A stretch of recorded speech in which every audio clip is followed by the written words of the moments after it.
Assalamualaikum.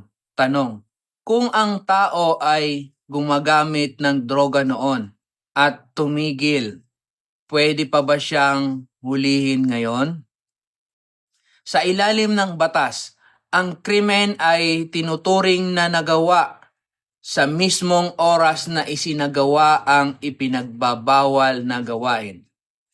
In theory, maaring magkaroon pa rin ng pananagutan hanggat ang krimen ay hindi nag-prescribe o hindi pa lumipas ang panahong itinakda ng batas upang ito ay habulin.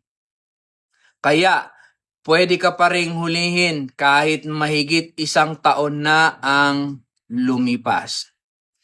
Gayunpaman, mahalagang tandaan na hindi sapat ang simpleng pahayag o aligasyon lamang. Upang ang isang tao ay maaresto o makasuhan, kinakailangan pa rin ng malinaw at sapat na ebidensya na magpapatunay na naganap ang paglabag sa batas.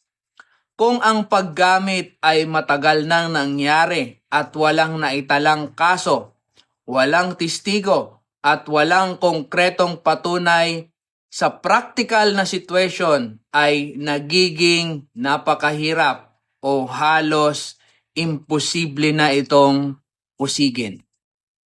May natutunan ka na naman ba ngayong araw? I-like, i-share at i-comment ang inyong tanong.